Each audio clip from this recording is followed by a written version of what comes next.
New York mayor Mamdani, ఈ జోహ్రాన్ మమ్దాని చాలా over చేస్తున్నాడు.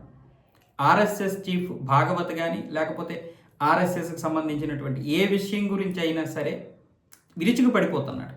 ఆర్ఎస్ఎస్ అంటే ఒక మతం, ఒక విద్వేషం.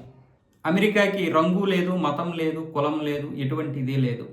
అలాంటి దగ్గర ఇప్పుడు ఆర్ఎస్ఎస్ భాగవత్ రావడం అంటే ప్రైవేటు సమావేశాలని, ప్రైవేటు ఫంక్షన్లని నేను ఆపలేను, నా పరిధిలో లేదు, కానీ నాకు ఇష్టం లేదు, నేను సపోర్ట్ చేయలేను అని చెప్పి జోహ్రాన్ మమ్దాని అంటున్నాడు. ఇప్పటికే ఆర్ఎస్ఎస్ చీఫ్ అక్కడికి చేరిపోయాడు, అమెరికా చేరిపోయారు. ఆయన 28-29 తారీఖున అక్కడ మన భారతీయులతో మాట్లాడతారు. ఈ నేపథ్యంలో మమ్దానికి అక్కడ మండుతుంది, కానీ ఏమీ చేయలేకపోతున్నాడు.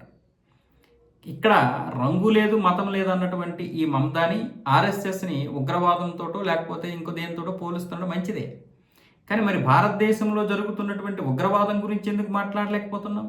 ప్రపంచంలో జరుగుతున్నటువంటి ఉగ్రవాదాన్ని వ్యతిరేకిస్తున్నాను ఎందుకు చెప్పలేకపోతున్నావు?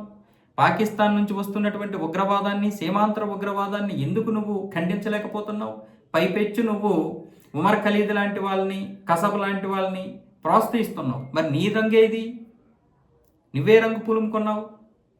నువ్వు మేకవన్నే పులివి, మేకలాగా కనిపించేటటువంటి శరీరాన్ని కప్పుకున్నటువంటి ఒక దుర్మాత్మైనటువంటి పులివి నువ్వు. ప్రజలకు ఇప్పుడిప్పుడే అర్థమవుతుంది. నువ్వు అమెరికాలో ఉన్నావు కాబట్టి ఒక భారతీయ అమెరికన్గా మేమందరం గర్వించాం, కానీ నీ అసలు రంగు ఏంటో ఇప్పుడు బయటపడుతుంది. నీకు ఆర్ఎస్ఎస్ అంటే అక్కడ మండిపోతుంది, కానీ ఏమీ చేయలేనటువంటి పరిస్థితి. అలాగే అటువైపు బెంజమిన్ నెతన్యాహు అంటే ఈయనకి మండిపోద్ది, కానీ ఏం చేయలేనటువంటి పరిస్థితి. అరెస్ట్ చేసేస్తానంటాడు, పంపించేస్తానంటాడు, ఏదేదో చేస్తానంటాడు. అరే న్యూయార్క్ మీద దృష్టి పెట్టరా నాయన, మంచి అభివృద్ధి చేయరా నాయన అంటే భారతదేశం మీద, ఇక్కడ ఉగ్రవాదులు సపోర్ట్ చేయడం మీద, బీజేపీ ప్రభుత్వం మీద నీకెందుకు రాబోయ్? అదన్నీ ట్రంప్ చూసుకుంటాడు. ట్రంప్ ఆల్రెడీ భారతదేశానికి ఎంత నష్టం చేయాలో అంత చేసాడు. ఇంకా నువ్వేం చేస్తావు? నీదంతా ఉగ్రవాదం మాటలు, నీవన్నీ కూడా ఒక రకానికి, ఒక వర్గానికి చెందినటువంటి మాటలు. మళ్ళీ ఏమొచ్చేసి రంగు లేదు, నీకు బొంగు లేదు అంటావు.